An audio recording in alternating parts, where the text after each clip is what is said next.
Como hemos dicho, hemos remarcado, no solo nosotros y nosotras, sino también muchos ponentes, la sostenibilidad es algo holístico y la sostenibilidad social juega un papel muy importante.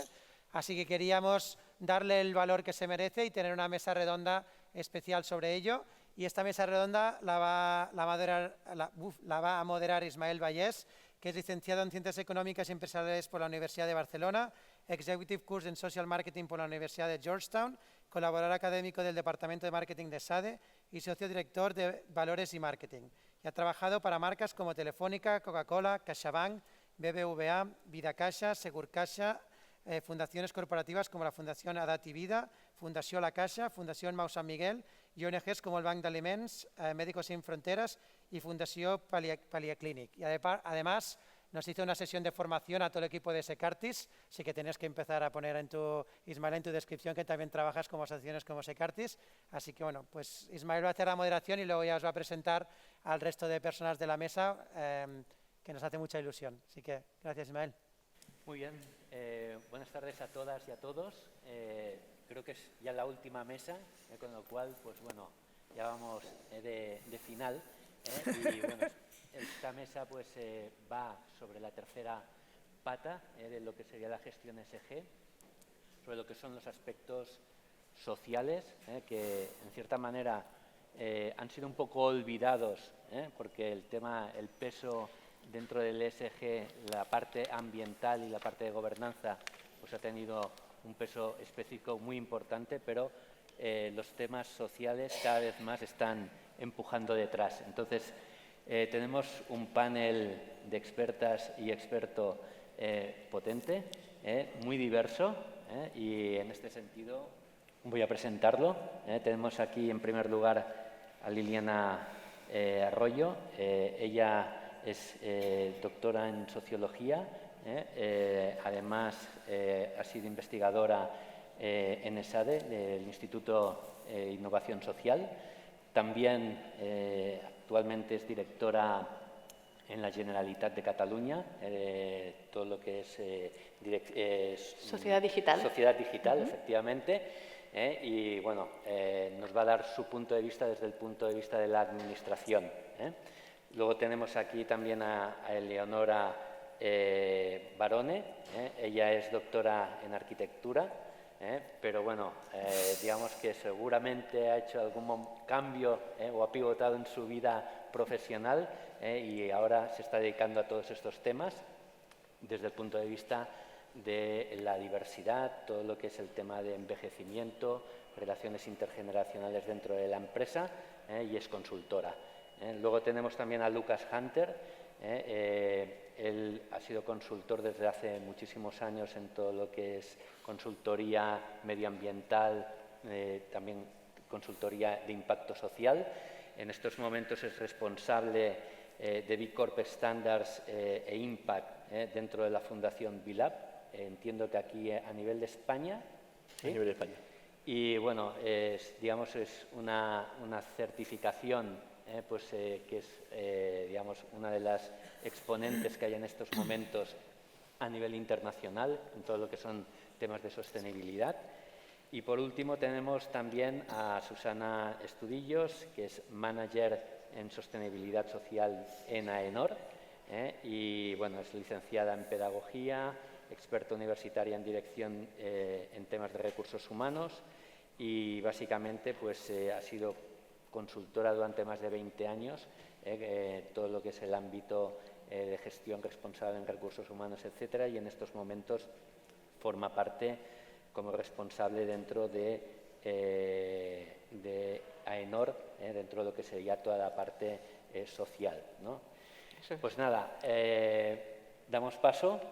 Yo os querría plantear una primera pregunta relacionada sobre todo con lo que entendemos dentro de lo que es el apartado de social, dentro del ESG, lo que es el ESG, la parte interna dentro de las organizaciones, lo que hace referencia a la gestión responsable de los recursos humanos, ¿no? Es decir, cómo las empresas, las organizaciones, también la administración, está dando respuesta a los retos desde el punto de vista de la gestión responsable de los recursos humanos ante los retos que tenemos relacionados con la digitalización, todo el tema de integración, diversidad, etcétera, y también todo lo que sería el tema de envejecimiento de las plantillas, ¿no? Que es un tema que aquí en nuestro país pues, nos está afectando de manera muy importante, ¿no? ¿Quién quiere empezar? ¿Quién se va a animar? Bueno, pues empiezo yo. Venga, adelante, Susana. Hola, buenas tardes.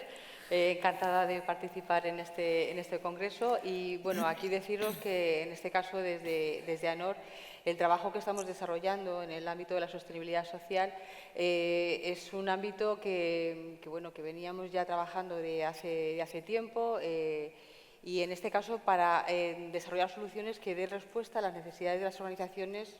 En este caso, dices todo lo que tiene que ver con la gestión de recursos humanos, ¿no?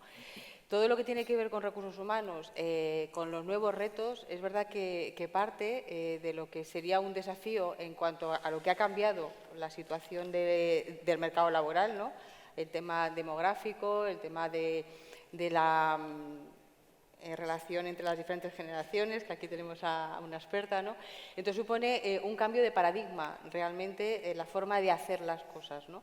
Entonces, a partir de aquí, los departamentos de personas, de people, necesitan de modelos diferentes a lo que tradicionalmente estaban acostumbrados a trabajar, realmente porque estábamos instalados en una normalidad, por así decirlo, ¿no? En la que todo estaba funcionando. De tal manera que se tienen que estar poniendo las pilas en este sentido, enfrentando este reto, de tal manera que para ello se requiere de lo que se llamaría el liderazgo sostenible, ¿no? De tal manera que hasta qué punto las direcciones de personas, de people, van a contribuir teniendo en cuenta lo que es el negocio, es decir, el liderazgo responsable. Se tiene que ejercer integrando lo que es la parte de negocio, la parte de estrategia y la parte de cultura, ¿no? De tal manera que sea esta la manera realmente de abordar en lo que es algo absolutamente pues, novedoso para los departamentos, ¿no? Por aquí yo por empezar a hablar, os digo. Bien. Si aquí doy pie. Si quieres, sigo. Me parece súper alto esto, ¿no? Bueno, buenos días. Encantada, sobre todo felicidades a Secartis por esa jornada, porque es sobre todo súper diversa, integrando administraciones, empresas chiquititas, porque aquí estoy rodeada de grandes y yo con mimo estoy aquí en el medio, encantada. Para sumar a lo que decía, me parece súper interesante que consideremos la sostenibilidad desde un punto de vista integral, entonces buscando precisamente la transversalidad entre la economía, la prosperidad, el propósito, las diversidades y que todas estas complejidades, digamos, sepamos gestionarlas de una manera sistémica, de una manera integral, más allá del Departamento de Recursos Humanos, Departamento de Marketing, Departamento de Operaciones. Yo creo que ahora el reto precisamente es cómo, con plantillas diversas, con plantillas a veces envejecidas, en la administración pública seguramente tenemos un reto muy grande frente a muchas personas senior que están, a lo mejor el 30, el 40, el 50% de la plantilla se irá y tendremos que gestionar unas transiciones laborales y vitales importantes. Pero ¿cómo estamos gestionando todo esto? Para no quedarnos en una perspectiva que analiza el problema desde un solo punto de vista. Yo creo que durante toda la jornada se ha hablado precisamente haciendo confluir necesidades distintas que sean complementarias y yo creo que el reto de recursos humanos es precisamente cómo colaboramos con marketing, con operaciones, con negocio, cómo integramos cultura en negocio, cómo seamos capaces de ver que quizás desde mi punto de vista, por ejemplo, de las generaciones, no sé qué sentido tiene exactamente estar analizando los X, los boomers, los Zetas y tantas letras, cuando realmente, o sea, el propósito de todo esto es no solamente ver cuáles son las cosas en las que somos diferentes, pero también ver las cosas en que somos parecidas. Y al final, todas las entidades tienen retos concretos, con lo cual tanto la sostenibilidad como la diversidad quizás se tienen que dotar de un contenido muy específico, contextualizado en la entidad que estamos hablando, y esto, hay recetas, digamos, hay tecnología, tenemos grandes avances en la mayoría de los sectores quizás recalcando algo que yo creo que la ponente de Raquel, me parece, de LAMP y muchas de las mesas han dicho, quizás no es tanto el qué o las actividades o las acciones que estamos poniendo en marcha, sino más bien, esa es mi aportación, digamos, más bien es el para qué o el desde dónde estamos ejerciendo algunas actividades, para ver cómo podemos aplicar mejores evaluaciones, cómo estamos intentando medir ese impacto que queremos medir, cuáles son los indicadores que estamos utilizando. Entonces, no es tanto el qué actividad estamos haciendo, por ejemplo, en el caso de recursos humanos, mentoring, diferentes tipos de protocolos y actuaciones para atraer y fidelizar el talento, sino cómo estamos relacionándonos entre las personas, entre los departamentos, fuera y dentro, entre los ecosistemas. Con lo cual es como más bien mi pregunta sería desde dónde nos queremos relacionar, desde dónde queremos medir ese impacto, qué tipo de impacto queremos conseguir, y todo esto es una receta específica. Y ahí yo creo que es el reto y la oportunidad. Es como, tenemos las herramientas, cada entidad las tendrá que aplicar de una manera muy específica, y eso es como relacionar las piezas específicas que tiene dentro, ¿no? Por ahí empezaría. Muy bien, gracias. Lucas, si quieres. Bueno, primero, muchas gracias por la invitación. Encantado además de estar rodeado y acompañado por este panel. Voy a tratar, se me fueron ocurriendo distintas cuestiones, voy a tratar de no enrollarme y no terminar hablando de la final de Messi en la Copa del Mundo, cosa que es posible como buen argentino. Pero a ver, algunas cuestiones.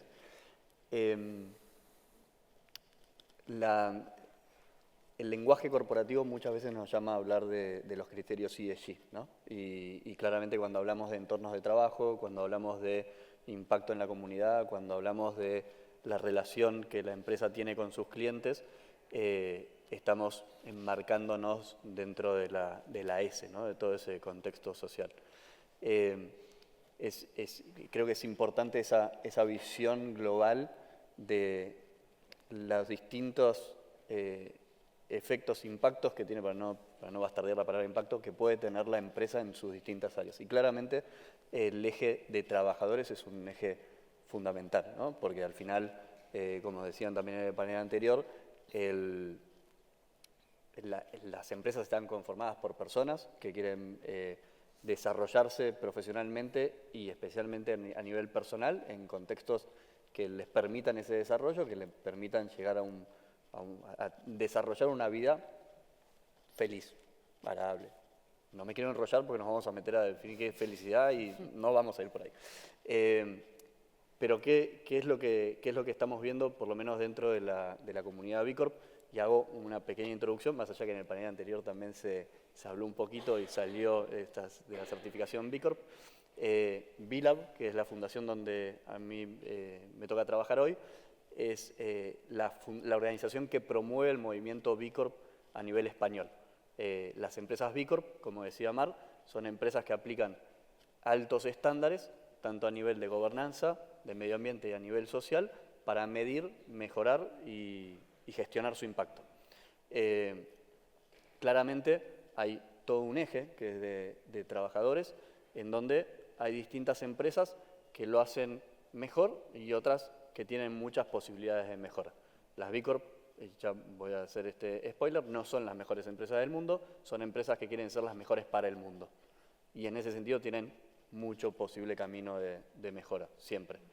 Hoy a la mañana, no sé por qué me levanté muy temprano y vi un documental que hay en YouTube, se los recomiendo, que tiene que ver un poco con esto, un documental que hace Patagonia. Patagonia tiene un área de films que se llama Shitophacy, una cosa por el estilo. Si ponen shit en YouTube les va a aparecer el de Patagonia, que hacía un poco un análisis histórico de por qué trabajamos como trabajamos y por qué las empresas tienen el impacto que tienen. Y dentro de la lógica y las cosas que explicaban era que con la creación del sistema que tuvimos y con la industrialización del trabajo y el sacarle creatividad y sacarle un entorno amigable y un lugar en donde pueda ser un lugar de encuentro, donde una persona se desarrolle, lo que se ha hecho es perder la esencia, ¿no? Y de esa pérdida de esencia es que creo que hoy nos encontramos con números, justo esto que comentabas, nosotros tenemos algunos números, no sé, lo tengo por aquí. Better Up en 2018 hizo un estudio que el 90% de las personas que encuestaba estaba dispuesto a cambiar de trabajo, resignando algo de ingresos por encontrar un trabajo comprometido. Y hay otro de New Paradigm, 2019, antes de la pandemia, la percepción es que después de la pandemia esto incluso se exponenció, que el 80% de las personas entre 24 y 35 años estaban también dispuestos querían trabajar en un lugar que tuviese un propósito determinado. ¿Qué es lo que quiero decir con todo esto? Para no seguir enrollándome. Hay una cuestión que está directamente vinculada al desarrollo del negocio y a la estrategia empresarial, que tiene que ver con la creación de entornos de trabajo que sean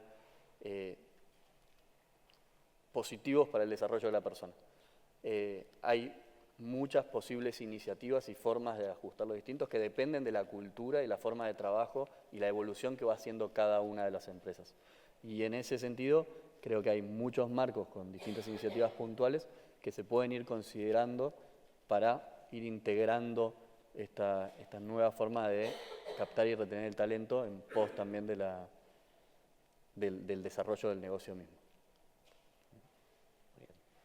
Bueno, pues sí, exacto. Ahora aportaré un poco la visión desde la Administración. Gracias por invitarnos, porque no es habitual que podamos participar en estos foros, con lo cual se agradece muchísimo. Una nota de humildad también, decir, no represento a la Administración, sino que yo os puedo venir a hablar de lo que estamos intentando impulsar desde Societat Digital y de mi perspectiva después de un año y medio, que hace que entre en Gobierno y para trasladaros también un poco qué es lo que pasa de puertas adentro de la Administración desde la experiencia del día a día, ¿no? Pero ante todo, yo soy socióloga y estaba pensando en el libro de Berger y Luhmann, ¿no?, que se llama La construcción real de la construcción social de la realidad, y la primera palabra es todo es social, ¿no? Con lo cual, la sostenibilidad social, bueno, pues obviamente, ¿no?, todo es social, pero afortunadamente están empezando a cambiar los discursos y en la mesa anterior, por ejemplo, que se hablaba, ¿no?, el título era Rentabilidad y Sostenibilidad Económica, también se ha hablado de diversidad, de talento intergeneracional y demás, ¿no? Con lo cual, yo creo que es importante que ya no solo la sostenibilidad social o no solo la S del ESG tenga esta pátina, pues, de esta voluntad de crear impacto, ¿no? Claro, yo, viniendo con el sombrero de Administración, yo diría, ahora pensaba, ¿cuánta gente de la Generalitat, por ejemplo, que es donde yo trabajo, sabe qué son las siglas ESG? ¿No? Eso primero. ¿No?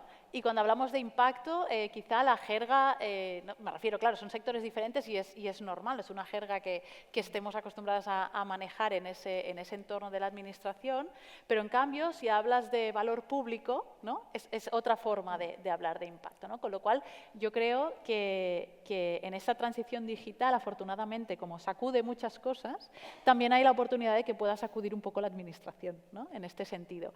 Y tomo el hilo de algo que comentaba Eleonor, y es que en términos de función pública ahora hay una oportunidad súper interesante que veremos. La oportunidad está, hacen falta muchas cosas para que la oportunidad se pueda aprovechar, ¿no? Pero la lectura que yo hago y con la gente que estamos dentro de la Administración, pero con el sombrero de innovación, ¿no?, y más de impacto que, ¿no?, desde el punto de vista de valor público, la foto que tenemos en el momento es que obviamente en los próximos 7 años se jubilará un 30% de la plantilla, ¿no?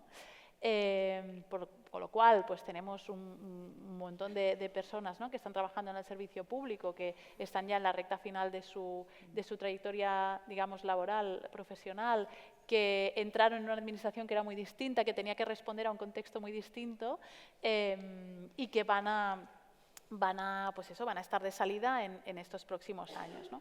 Y por otro lado, ¿quién compone la Administración, ¿no? Si lo miras, más o menos, estos son datos que hemos trabajado con el equipo como para hacer una lectura, ¿eh? O sea, estos no son datos de IDESCAT, pero van por ahí, ¿eh? El 80% tiene perfil jurídico, ¿no?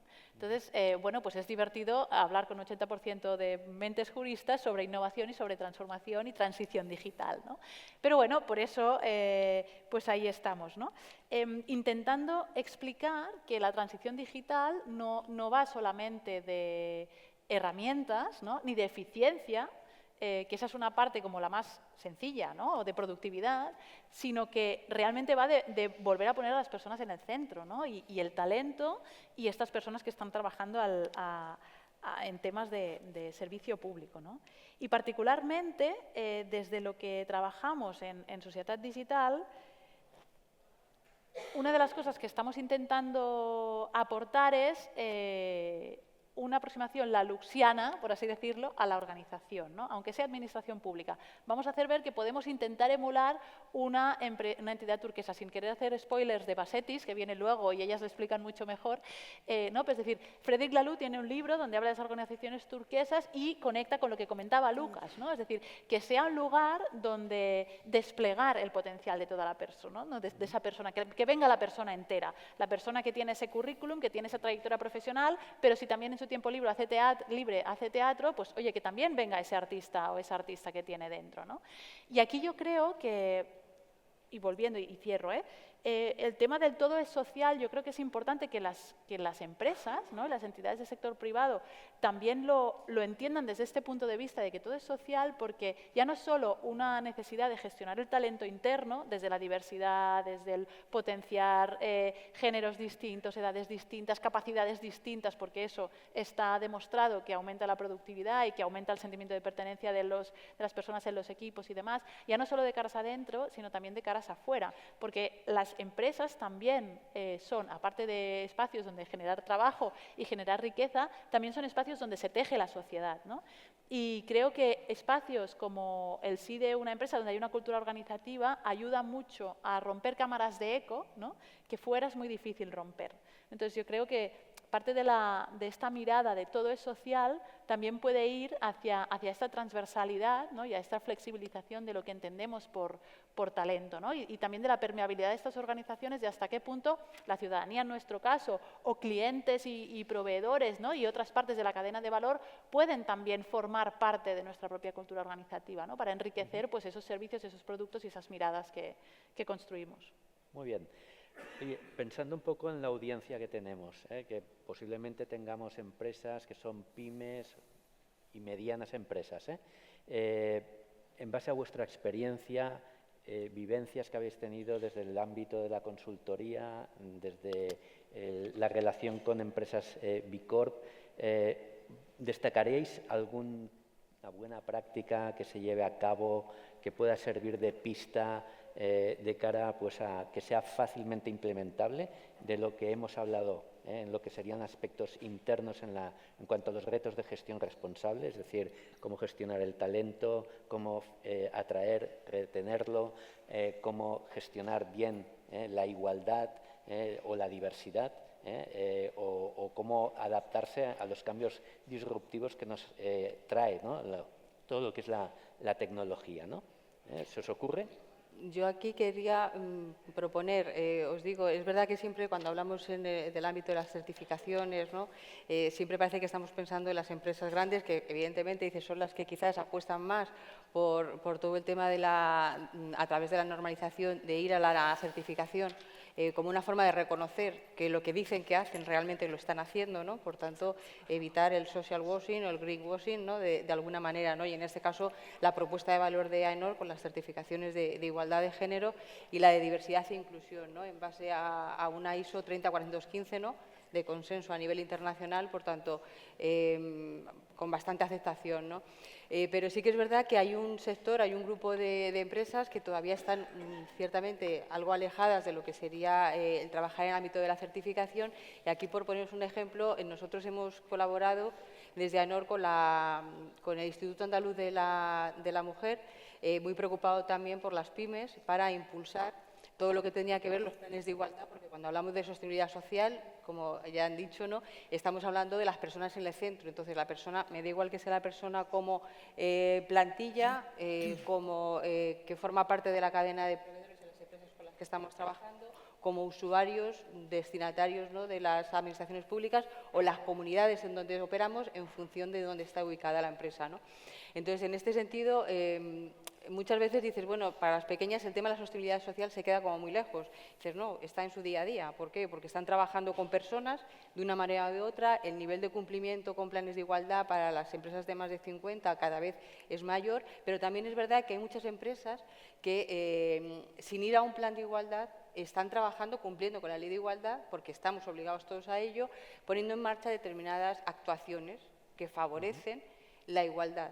Y en este sentido nosotros desarrollamos una herramienta, una guía, que es de acceso para todas las empresas que quieran hacerlo, en la que se le da recomendaciones, se les aconseja sobre qué actuaciones podrían hacer y, sobre todo, qué actuaciones están haciendo ya y que las pongan en valor y que las sitúe en este marco de lo que es la sostenibilidad social, porque no son cosas aparte, sino que todo lo que tiene que ver con las actuaciones en materia de igualdad están dando cobertura a su acción de una forma consciente o inconsciente. Entonces, ahí es donde luego hay que hacer ese trabajo, ¿no?, de aterrizaje.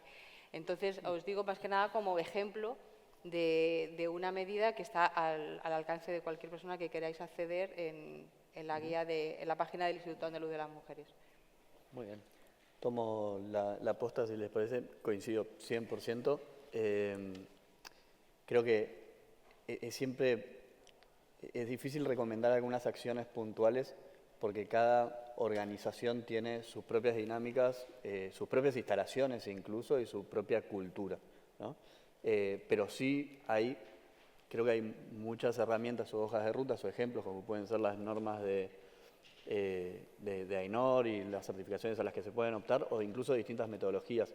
Ana de Forética en el panel anterior hablaba que ellos trabajan con SG21, por ejemplo. Seguro SG21, no la conozco al detalle, pero tiene algunas pistas de cosas que se pueden hacer. Hablando de mi molino propio, digamos, de VLab, nuestro principal objetivo como movimiento es promover que las empresas midan y gestionen su impacto, ¿no? Y en ese sentido, las invitamos a usar una evaluación de impacto, que es una herramienta que está publicada online y que es gratuita y además la información que se carga es confidencial, que es una parte del camino para obtener la certificación, pero la certificación no es algo necesario que uno tiene que estar buscando, y eso algo también en el panel anterior se habló, especialmente dando respuestas para el tema de las pymes. Es un paso, y ese paso lo que permite es visibilizar distintas posibles acciones. Y no es necesario completar todo y decir sí o sí quiero ir a la certificación, sino que se puede usar como una hoja de ruta, de nuevo. Y se me ocurre un caso concreto que ocurrió, para contarles desde lo anecdótico, con Platos Tradicionales. Platos Tradicionales es una empresa valenciana que tiene 800 empleados, una fábrica muy grande, hacen a nivel de venta de retail 2023 la mejor lasaña que se vende en Mercadona. Tiene un título en algún lado, no sé quién se lo dio, pero es muy buena la lasaña, pruébenla. Platos Tradicionales hizo todo el proceso de la evaluación y fue caminando por los distintos ejes, y cuando llegó al área de trabajadores, una de las preguntas de su operación le preguntaba si tenía algún tipo de facilidad dentro de su fábrica de sala de lactancia. Y dijeron, no tenemos tenemos un espacio que lo podríamos readecuar muy fácilmente con una inversión muy pequeña. Lo hicieron y hoy tienen a su personal muchísimo más, no sé si muchísimo más porque no sé cómo medirlo, pero lo tienen más comprometido y los trabajadores ven que hubo un esfuerzo para poder caminar en ese sentido. No me quiero enrollar más, podría seguir, pero no lo voy a hacer. Perdón. Bien. Qué bueno. Aquí vamos con las recetas. Entonces voy a coger el relevo para comentar algo que también en la mesa anterior se comentó sobre los tamales. A mí me gusta siempre decir que la diversidad suma. La diversidad de por sí puede que nos sume incluso. O sea, es cómo gestionamos esta diversidad, qué estamos utilizando de estos colectivos, de estas diferencias entre las personas que componemos una entidad, o bien para otra vez ponernos una etiqueta y limitarnos, o hacer que estos indicadores de alguna manera sean un puente para entendernos mejor, para comunicarnos mejor, para relacionarnos de una manera que estas diversidades sumen y no sean de alguna forma un impedimento, ¿no?, una barrera. En ese sentido, yo creo que hay muchas herramientas muy interesantes. Bueno, el mentoring desde luego es una, aunque todas aquí pensemos, madre mía, otra vez el mentoring es la única herramienta que siempre estamos hablando. Sí, pero, dejarme un segundo. El mentoring se puede aplicar a muchísimos objetivos empresariales diferentes. Se puede aplicar a operaciones, pero se puede aplicar a valores, se puede aplicar a propósito. Y, por ejemplo, llegan muchas entidades que nos preguntan, no nos entendemos con las generaciones Z. ¿Nos puedes dar una formación para que nos enteremos de qué quieren esta generación? Y yo digo, a ver, no puede ser, yo no puedo dar ninguna formación para decir que todos los Z sean iguales, ni los X ni los boomers.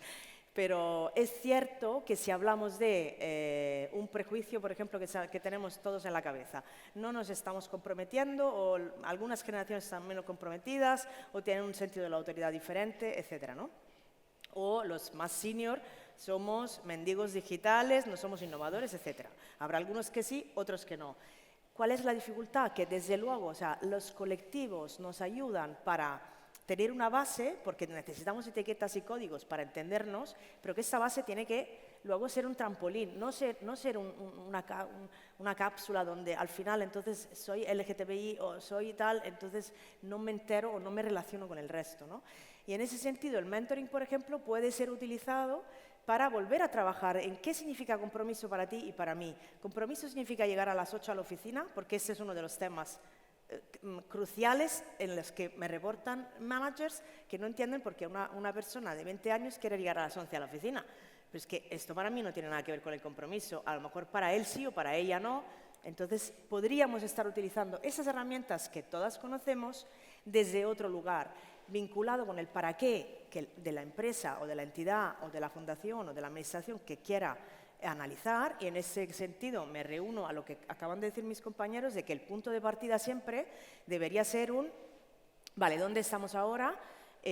Muchas de las entidades que estamos aquí tenemos modelos para analizar y para entrar en conversación. A mí me gusta buscar la relación entre lo que entendemos de fuera, de dentro, de todas las que estáis dentro de una misma entidad, pueden entender y visualizar el problema, el reto o la oportunidad desde diferentes puntos de vista. Con lo cual, otra vez, desde mi perspectiva, es tener una visión sistémica para ahora estamos aquí, dónde queremos llegar, y que esto sea como un camino continuo, ¿no? Una de las herramientas que a mí me gusta muchísimo citar, algunos lo llaman, a mí me gusta llamarlo grupos de intraemprendimiento, a otros son grupos de voluntariado, otros se llaman ERG, Employee Resource Group, es una metodología internacional, muchísimas empresas están utilizando estos grupos, que básicamente lo que hacen es, voluntariamente se reúnen empleados y empleadas de diferentes departamentos, con un propósito común consensuado por las personas, no por los líderes, y están mejorando los protocolos de acceso, mejorando los protocolos de salida, mejorando la salud laboral, mejorando lo que ellas y ellos quieran cambiar, ¿no? Y esto es como acercar, y esto a mí me gusta muchísimo, la dirección, o sea, el top-down y el bottom-up, para que haya más entendimiento, para que las estrategias, digamos, que la comité de dirección quiera implementar, y eso me ha gustado muchísimo de la empresa LAMP. Lo primero que ha puesto en sus claves para decir cuáles son las herramientas de la sostenibilidad es autogestión y comunicación bilateral. Y desde mi perspectiva es como el middle management debería estar implementados para que los objetivos estén establecidos por el liderazgo, pero el cómo se autogestione. Porque lo que decías, o sea, desde las personas tienen la respuesta la mayoría de las veces si somos capaces de ir más allá del hacer.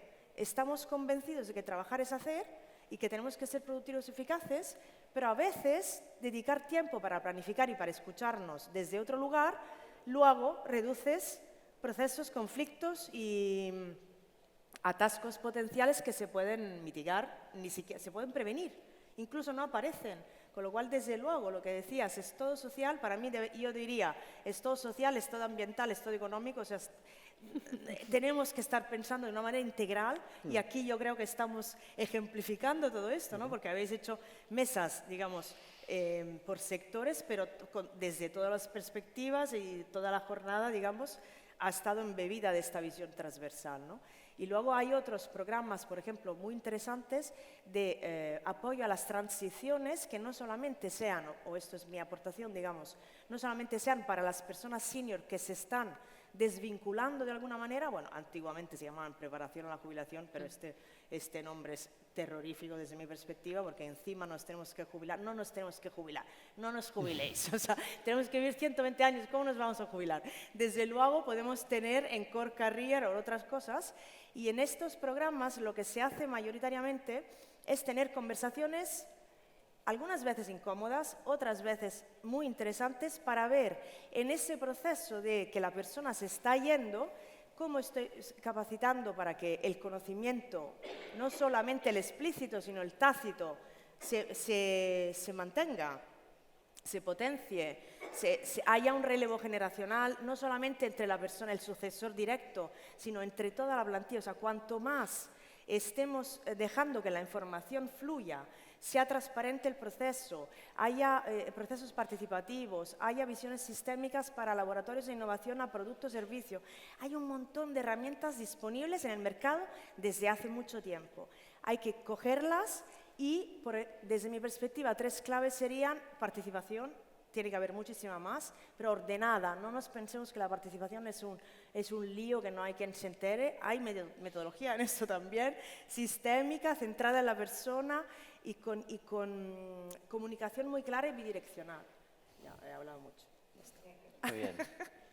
Liliana, ¿quieres añadir algo más? Sí, una cosa muy simple, y lo voy a aterrizar en el sector tecnológico y ante la falta de talento. Voy a invitar a votar otra vez, ¿no? ¿Cuánta gente de aquí tiene problemas para captar talento? Cuando lanzáis una vacante, podéis levantar manos. Vale. Sí. ¿Hay manos tímidas? Vale. Cuesta, ¿no? Vale. ¿Y en algún caso os habéis encontrado diciendo, es que no encontramos mujeres? Manos arriba también. Vale, sí. Menos, pero suele pasar, ¿no? Vale, pues una de las cosas que llevamos desde nuestro equipo es toda la parte de talento digital femenino, ¿vale? Y hemos reflexionado mucho sobre cómo ayudar a las empresas, ¿no?, a captar mujeres, porque muchas veces dices, es que no las hay, no, sí las hay, pero no las vemos, o sí las hay, pero a veces redactamos las vacantes de una manera que atraen más en genérico al talento masculino que al talento femenino, ¿no? Entonces hay toda una parte de reflexión sobre cómo lanzar mensajes, ¿no?, y cómo evitar los sesgos cognitivos cuando redactamos una vacante, ¿no?, o cuando estamos en un proceso de selección. ¿Esto qué se puede hacer? Pues pidiendo ayuda externa, dedicando, ¿no?, un dinero, una formación y demás. Hay otra forma mucho más directa que se puede empezar a implementar mañana. Si yo quiero captar mujeres, pues circulo esta vacante de trabajo que yo quiero abrir entre las mujeres de mi empresa, ¿no?, para que me digan, ¿no?, si se presentarían o no se presentarían, ¿no? Después puedo hablar no solo del lenguaje de la vacante, sino también de las condiciones, no solo de captación, sino también de retención, ¿no? O sea, qué políticas luego te ayudarían a ti a mantenerte en ese trabajo, ¿no? Y después hay un elemento muy clave, que es una recomendación que cuando hablas con cualquier empresa del sector tecnológico que tiene más de un 30% de mujeres en la plantilla, que son muy pocas empresas y porque llevan muchos años, digamos, picando piedra, una de las claves básicas que te dicen es involucrar a mujeres en el proceso de selección. Algo tan básico como así, ¿no? Y yo creo que esto aplica para cualquier tipo de colectivo al que tengamos en mente. Si queremos más mujeres, pues implicar más mujeres en el proceso de selección. Como mínimo que haya una en las entrevistas, ¿no? Y como mínimo garantizar que lleguen de los X currículums que nos han llegado, pues que haya mínimo 2, 3 de mujeres que lleguen hasta la entrevista, ¿no?, para dar esa oportunidad. Pero lo mismo si queremos apelar a colectivos con discapacidad, es decir, hay un montón de entidades de personas con discapacidad y muy particularizadas, porque cada circunstancia tiene sus implicaciones. Pues si queréis abriros a este tipo de diversidad también, ¿no?, o de orígenes distintos, pues referiros a asociaciones que están encantadas de poder participar y de co-crear pues estas vacantes, o de acompañaros entendiendo cómo tengo que adaptar mis espacios o mis políticas para poder incluir y que estas personas puedan formar parte, ¿no? Con lo cual hay una parte ahí que conecta mucho también con lo que estabais diciendo antes, y hay una parte que es salir de las preguntas que no nos podemos responder porque no tenemos el conocimiento, e ir a preguntar, ¿no? O sea, hay una parte de escucha activa que yo creo que es importante. Pero si queréis implementar algo mañana, incorpora más de eso que tú quieres buscar en el proceso de selección. Claro, y eso, si me dejas un segundo, aplica a visión sistémica, que participen más las personas, que los proyectos y protocolos no los podemos diseñar en el Departamento de Recursos Humanos tú y yo. Tenemos que estar involucrando más gente. Y otra cosa que has dicho, que es la comunicación.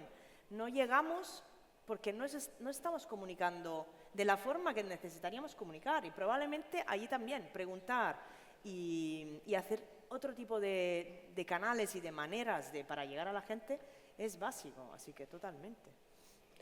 Muy bien. Ismael, yo Sí. quería decir una cosa, ya alargamos esta pregunta, ¿no? Pero aquí sí que me parece que para cada una de las actuaciones que hemos ido diciendo, ¿no? Dices, donde nos estamos posicionando realmente es en un ámbito absolutamente cultural, en el que realmente, dices, las organizaciones, hasta que no entendamos, que lo entendemos, que está formada por personas, liderada por personas, necesita personas para salir adelante y está vendiendo servicios y desarrollando servicios para personas, como que el hacer todo esto está estupendo, pero me tengo que poner en ese punto de análisis, de identificar que esto es un tema absolutamente cultural, que yo tengo que entender en qué contexto me estoy moviendo y por el que me muevo, y a partir de ahí desarrollar toda la estrategia para hacerlo, insisto a lo que he dicho antes, de una forma consciente y responsable con lo que estoy haciendo.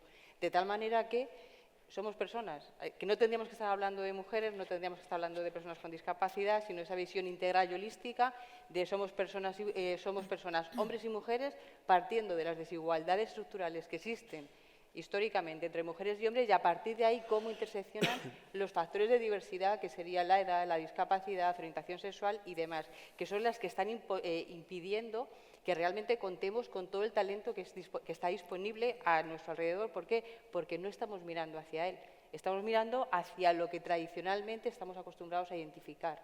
Por tanto, estamos desaprovechando una parte muy importante del talento y ninguna sociedad desarrollada, ninguna empresa puede permitirse no contar, en este caso, con el 50% de la población, que en este caso, Liliana, con lo que decías, con el tema de mujeres, realmente, ¿no? Barcelona Activa tiene un dato de 2023 que el 56% del desempleo en Barcelona son personas mayores a 45 años. El que haga un negocio para hacer una consultora de Customer Experience con mayores de 45 se hace millonario en esta ciudad. Se hace millonario, porque hay un desafío enorme ahí que tiene que ver con la inclusión y cómo adaptamos las tecnologías, no solamente a mi sobrino de 6 años que me llama por el portal de Facebook y yo ya me pierdo y me pone filtros desde Argentina, y lo adaptamos para el crecimiento demográfico que vamos teniendo. Solamente para agregar un temilla, si a alguno le interesa un poco más esto, y también en el contexto de Barcelona, desde la Fundación tenemos una iniciativa que se llama Barcelona más B, que pretende aunar a la ciudadanía, al sector público, participa del ayuntamiento, a las empresas y a los centros de estudios, con distintas iniciativas que aplican directamente a las problemáticas de ciudad. Entonces se ha construido en los últimos años la identificación de esas problemáticas. La inclusión es uno de esos pilares y hay una iniciativa dentro de Barcelona más B que se llama Treballen más B, y este jueves tienen un encuentro, si también lo buscan en Google lo van a encontrar, en donde se hace un segundo encuentro, donde ya hay 100 empresas que operan en Barcelona, que se han adherido a un manifiesto y se está trabajando sobre manuales de buenas prácticas y buenas acciones para tener en materia de inclusión y diversidad en los espacios de trabajo. Entonces, si a alguno le interesa eso en particular, o después me busca y le paso exactamente el dato, o Google todo lo responde. Muy bien. Yo únicamente quiero añadir un pequeño aspecto para cerrar este primer bloque, que es la gestión interna de la empresa desde el punto de vista de la gestión responsable de los recursos humanos, ¿no? Es decir, la salida del talento de las empresas, sobre todo los empleados más seniors, ¿no?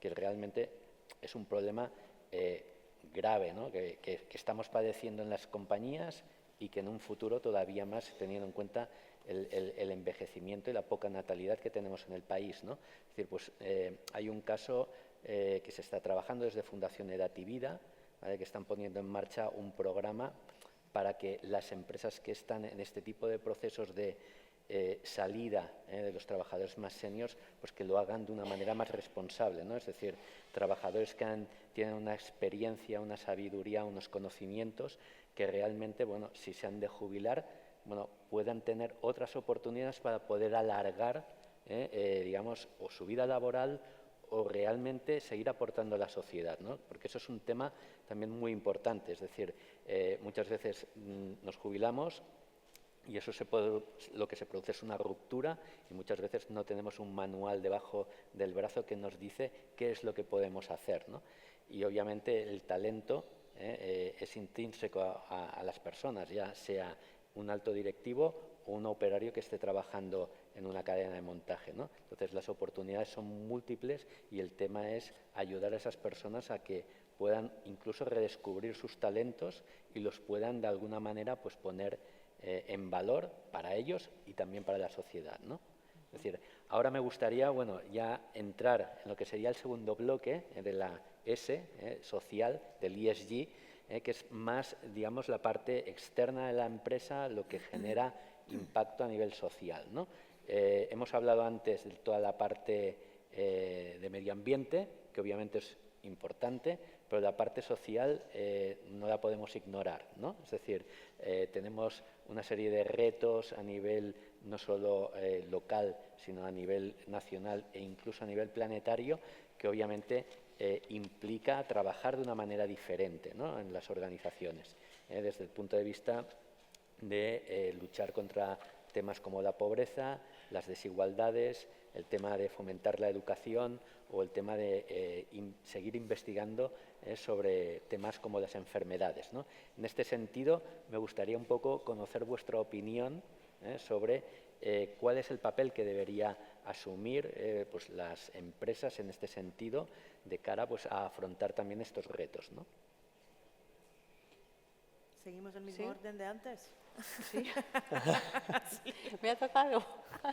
Bueno, aquí deciros que, por ejemplo, en el caso de AENOR y poniendo ejemplos de empresas, dices, por ejemplo, las empresas que están certificadas con diversidad e inclusión en AENOR, como puede ser SACIR, o si en España o, por ejemplo, en Colombia tenemos a Teleperformance con 40.000 personas en plantilla, ¿no? Dices, incorporan su acción hacia el exterior, por ejemplo, dentro de esta certificación, a lo que te lleva es a cómo promover dentro de la política de compras de las empresas la reserva de una cuota, por ejemplo, de un porcentaje sobre el presupuesto de compra para contratar con empresas que están infrarrepresentadas, por ejemplo, empresas de mujeres, pero que sea propiedad realmente de mujeres y gestionadas por mujeres. ¿De acuerdo? Por tanto, de ahí estás tirando realmente de estas empresas, ¿no? O, por ejemplo, de minorías étnicas, dependiendo del país, ¿no? Por tanto, ahí la empresa se convierte en esa palanca para la contratación, en este caso esta empresa, promoviendo el emprendimiento de los grupos, en este caso, que puedan tener mayores dificultades, sin entender las mujeres como un grupo. Insisto, somos más de la mitad de la población mundial, por tanto, no somos ni colectivo ni grupo. Esto en cuanto a lo que sería la política, ¿no?, de compras. Luego, otra manera también es pues, activar todas las actuaciones en el ámbito de su responsabilidad social, ¿no?, contribuyendo al desarrollo de las zonas donde están trabajando, donde trabajan las empresas, fomentando, pues, por ejemplo, apoyo a proyectos sociales, trabajando con ayuntamientos, promoviendo escuelas. Dice, lo que es entendido, ¿no?, como antes la actuación en materia de responsabilidad social, ¿no? Así como muy bien. Yo me voy a animar también a hacer otra invitación. Creo que estoy haciendo un montón de invitaciones hoy, pero el movimiento B Corp, las B Corp en general, la gran mayor parte de las B Corp tienen modelos de negocio de impacto. ¿Qué es lo que quiere decir un modelo de negocio de impacto? Es el lugar en donde un propósito de trabajar contra un desafío social o ambiental se une con el modelo de negocio. En ese punto de encuentro, uno puede desarrollar su empresa y buscar hacer negocio y contribuir a esa solución. Entonces hay distintos ejemplos y los voy a invitar a que busquen un poco más, pero les voy a contar algunos concretos en el ámbito de la S, de lo social, que tienen que ver con esto, ¿no? Y en ese sentido, cuando nosotros hacemos las evaluaciones y ese camino hacia la certificación, el modelo de negocio de impacto es algo que se valora muchísimo. ¿Con qué tiene que ver el modelo de negocio de impacto? Con un propósito empresarial, ¿no? Y esto creo que se ha ido hablando durante toda la jornada de cuál es el propósito, la visión y los valores de la empresa en su propio metro cuadrado y en su zona de influencia. Entonces, para contarles algunos ejemplos,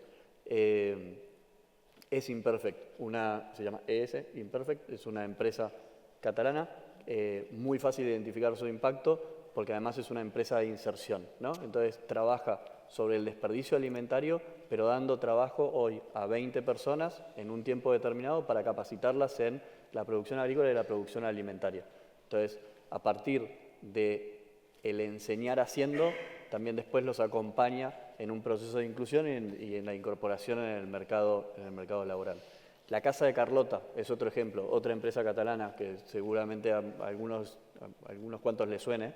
La Casa de Carlota es una agencia de creatividad que lo que hace es, en sus equipos de trabajo, contratar a chicos y chicas con síndrome de Down o con Asperger, con algún tipo de autismo. Y cuando uno ve y escucha el testimonio de los fundadores y los directores de la Casa de Carlota, dice, a nosotros la gente nos dice que somos súper buenos, pero en realidad no somos buenos, nos estamos aprovechando de que tienen una tipografía súper especial, una creatividad súper especial, y que a partir de eso nosotros desarrollamos campañas para Nike, desarrollamos campañas para Roland Garros y para un montón de otras empresas que nos pagan lo que corresponde a una agencia de creatividad y nosotros le pagamos lo que se le paga en el mercado formal a un creativo de una agencia. Obviamente con todo un proceso de acompañamiento, de incorporación en el mercado formal para un grupo que si no estaría en condiciones más difíciles de poder acceder al mercado formal. Y solamente para dar un ejemplo más, este no es catalán, pero están desarrollando un proyecto en Madrid, que es un estudio de arquitectura, por ejemplo, que se llama SAT Arquitectos. SAT está desarrollando una promoción que se llama Entre Generaciones, en donde lo que está planteando es realizar un edificio que va a tener viviendas para alquiler. Un edificio donde van a vivir personas mayores, lo que en Argentina le decimos adultos mayores, tercera edad, con jóvenes que tienen también dificultad de acceso a la vivienda en Madrid. Y todo con un concepto y con una dinámica que están trabajando desde lo social para lograr esa integración y que las personas mayores no pasen por todo el horror y el drama del sentimiento de soledad y que además los más jóvenes puedan acceder a una vivienda y en ese mismo punto se crucen y se generen sinergias. Al final, como decía Leonardo, es una cuestión de generar puntos de encuentro y sinergias y de nuevo, y se puede hacer como negocio. Las B Corp son empresas, yo no estoy hablando de ONGs, nosotros somos B-Lab, es una fundación, pero estoy hablando de empresas y la empresa para poder seguir manteniéndose y escalar su impacto tiene que hacer negocio. Entonces se puede hacer negocio buscando contribuir a esas soluciones de desafíos sociales o medioambientales. Ha nombrado una palabra innominable en mismo que es tercera edad. No puedo desaprovechar la oportunidad para animar a todo el mundo a que no la utilicemos más. Yo creo que en este sentido, yo como urbanista, mi primera vida, has dicho bien que me he reciclado, la arquitectura me ha abandonado en un momento dado, estaba trabajando en la Generalitat de Cataluña y el proyecto se cerró y entonces en un cierto momento había que reciclarse, ¿no? Pero como urbanista me gustaría invitar a que pensemos desde las entidades que estamos localizadas en un punto específico de la geografía, en una plaza, en una calle, en un barrio, en un distrito. Entonces esto llama inmediatamente a tener una relación muchísimo más permeable con las entidades de comerciantes, de empresas, de ciudadanía, de vecinas, de vecinos, cosa que creo que el 99% de las entidades no hacemos, me incluyo. Mientras que realmente también, cogiendo de lo que decíais, hay una posibilidad enorme de verificar cómo puedo, por ejemplo, a nivel educativo, según qué tipo de empresa tenga, de entidad tenga, puedo apoyar, por ejemplo, a los jóvenes del barrio a encontrar su vocación. Una de las principales problemáticas, yo creo que tenemos hoy es que tenemos poco tiempo para estar conectando con nuestros talentos, también con lo que decías, ¿no? La mayoría de la gente morimos con talentos dormidos que ni sabíamos que teníamos. Y porque esto se hace no desde la cabeza, no desde la mente, se hace haciendo, se hace experimentando, pero quizás hay pocas entidades donde realmente puedes ir allí. Incluso entre entidades sería fantástico promover una especie de Erasmus interno. Esto lo he intentado invitar a muchísimas entidades, me han dicho, uy, aquí nos metemos en el negocio, pero esto en un congreso precisamente en Barcelona hace bastante tiempo, había un caso de éxito de unas entidades belgas que trabajaban en el sector de seguros, en donde habían hecho un consorcio entre entidades para movilizar y rotar como un Erasmus interno, absolutamente parecido, para que personas de diferentes departamentos pudieran ir a otra empresa en otra ciudad a descubrir, digamos, protocolos, programas, otras historias. Y para mí, digamos, cómo la empresa puede estar beneficiando a mí me gustaría que fuera algo físico, tangible de la comunidad. Nosotros utilizamos muchísimo comunidad porque además nos alineamos a lo de S11, ciudades y comunidades sostenibles, pero comunidad, desde mi perspectiva, es todo. Comunidad interna, comunidad externa, clientes, empleadas, vecinas, todo es comunidad. Y realmente estamos súper desconectadas de todo tipo de comunidad, ni siquiera en la familia podríamos decir que somos intergeneracionales, porque intergeneracional significa interés entre nos. Decía Ana de antes que era 2 más 2 suma 3, y efectivamente es el entre, es lo que surge, y no tengo ni yo ni tú, sino que es algo que creamos juntas. Y esto, en cómo la entidad puede promover el desarrollo sostenible de un barrio, de un distrito, de un país y de un planeta, es, bueno, abriendo la puerta y saliendo ella misma a decir, bueno, ¿cuáles son los recursos que tenemos en este barrio? ¿Dónde está la administración? ¿Cómo puedo estar colaborando, co-creando, innovando con la administración, con las B-Labs, con las certificaciones, con todo lo que tenemos en un mismo sitio, en un mismo contexto? Estoy segurísima que no dedicamos suficientemente tiempo, es muy difícil. No es nada fácil dedicar tiempo a ver cómo puedo aliarme con la entidad del vecino. Pero seguramente tenemos ambos recursos para hacer actividades mutuas muy beneficiosas que reverten en el negocio, desde luego, porque esto va de sostenibilidad integral de todas. Y yo creo que ahora el reto es cómo unimos estos puntos. Tenemos mucha riqueza, pero está difusa, está desconectada. No es verdad que no hay recursos, no es verdad que no hay talento, no es verdad que no hay herramientas. Tenemos un montón de elementos que hay que conectar, con lo cual me parece que es una invitación clarísima, incluso con la administración, a ver cómo, y las mesas anteriores también, seamos proactivos pensando que no me toca a mí, no le toca a ella, nos toca a todas.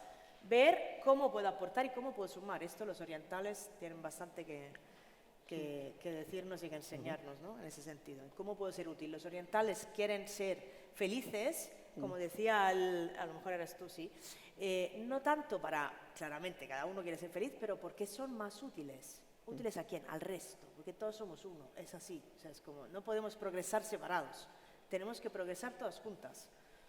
Ese es un gran reto, pero muy bonito. Leandra, si no digo tercera edad, ¿cómo tengo que identificar? Si estamos en la quinta, la sexta, le olvido de los números. No, me olvido del número. Sí, y ni siquiera que las personas mayores de 65 se sienten solas, no todas, algunas mucho y algunas muy poco. Incluso que los jóvenes, y sobre todo, no son nuestros mayores. No te voy a contar de mi COVID. Por favor, no son nuestros, ni los jóvenes ni los mayores. Y las. Estoy metido hasta por aquí. Me sumo al combatir el edadismo digital. Nosotros trabajamos mucho temas de brecha digital y una de las cosas que hemos hecho con el equipo justamente es intentar romper los estereotipos, ¿no? Y te das cuenta que muchas veces los datos que tenemos de personas mayores, que parece ser que es la expresión que las expertas nos dicen que encaja mejor, ¿no? Mejor que gente mayor o gent gran en catalán, o ¿no? Personas mayores. Bastante más bonito, ¿eh? Grande, claro. Gent gran, sí. Claro, está muy bien. Está muy bien, exacto. Tiene las dos acepciones, ¿no? Pero bueno, que uno de los temas también es, o sea, nosotros, por ejemplo, teníamos que diseñar, y esto conecta con el impacto hacia afuera, ¿no? Teníamos que diseñar unos materiales de formación para hacer capacitación digital por un tema de brecha, sobre todo por un gran proyecto de fondos de MRR, ¿no? De Next Generation. Y una de las primeras cosas que dijimos es, oye, antes de empezar a crear unos materiales, conectemos con cuáles son las motivaciones de estas personas mayores para digitalizarse. Si no lo han hecho hasta ahora, porque nosotros lleguemos con un logo de la Generalitat y una financiación de Bruselas debajo del brazo, no se van a querer digitalizar, sino que vamos a tener que conectar con sus motivaciones. Y lo importante no es digitalízate, sino habla con tu nieta, apúntate, cómprate las entradas al teatro por internet o visita el TV3 a la carta. Siempre pongo el mismo ejemplo, pero mi suegra no quería internet en casa hasta que entendió que si tenía internet en casa, si un día tenía médico a la hora de la serie de después de comer, la podía ver en otro momento, ¿no? Y ahí es donde, ostras, si internet es la manera, pues me lo pones, pero yo lo que quiero es ver mi serie el día que me la pierdo, ¿no? Pues hicimos un poco este ejercicio y nos dimos cuenta como de co-creación, ¿no? Vamos a hacer unos materiales para personas mayores y qué es lo que os interesa a las personas mayores. Y ahí descubres que somos expertos en simplificar realidades, ¿no? Y las etiquetas nos ayudan hasta cierto punto. Cuando simplifican demasiado, no tal. Y entonces la sorpresa fue de, oye, es que yo no solo quiero consultar mi estado bancario sin que mi hijo tenga que saber en qué me he gastado los últimos 10 euros, o a lo mejor es que me apetece en esta etapa de la vida, pues compartir la vida con alguien, ¿no? Y yo no quiero que mi hijo sepa que uso Tinder y no quiero depender de un mentor digital todo el rato, porque yo también quiero, ¿no? O sea, entretenimiento, sexo, o sea, una serie de cosas que parece que, ¿no? que se borra, ¿no? Bajo la etiqueta de personas mayores, ¿no? O incluso videojuegos, que nos encontramos también una señora que decía, es que mis hijos me dicen que no puedo gastar dinero con mi tarjeta de crédito porque juego a videojuegos y yo quiero ¿no? desbloquear una loot box que no sé qué, no sé cuántos, y sabía más esa señora de videojuegos que sus hijos, ¿no? Entonces, ahí hubiéramos hecho unos materiales, que no digo que lo hayamos hecho fantástico, pero bueno, como mínimo nos ha servido para romper esa idea de a quién nos teníamos que dirigir, ¿no? Y eso va de comunicar, va de co-crear, va de dedicar tiempo a crearlo juntas. Y esto lo digo también porque, no sé, hay elementos digitales seguro en todo lo que ofrecéis desde vuestras empresas, ni que sea la misma página web o las mismas formas de contacto, que no solo sea un email o un formulario, o sea, poner también un teléfono, ¿no? Porque, digamos, una de las también apuestas que hacemos es que el primer derecho digital básico que tenemos que garantizar es el acompañamiento analógico, ¿no? Por ejemplo. Así que, bueno, lanzo estas ideas también. Muy bien. Estamos totalmente fuera de tiempo porque nos hemos pasado y creo que nos están echando. Únicamente yo haría una breve reflexión. A ver, el tema ese de la social, de ESG, no es un tema de dar dinero a ONGs, ni mucho menos. Es un tema de gestionar responsablemente interna y externamente, buscar el impacto como organizaciones a nivel local, nacional o incluso a nivel internacional.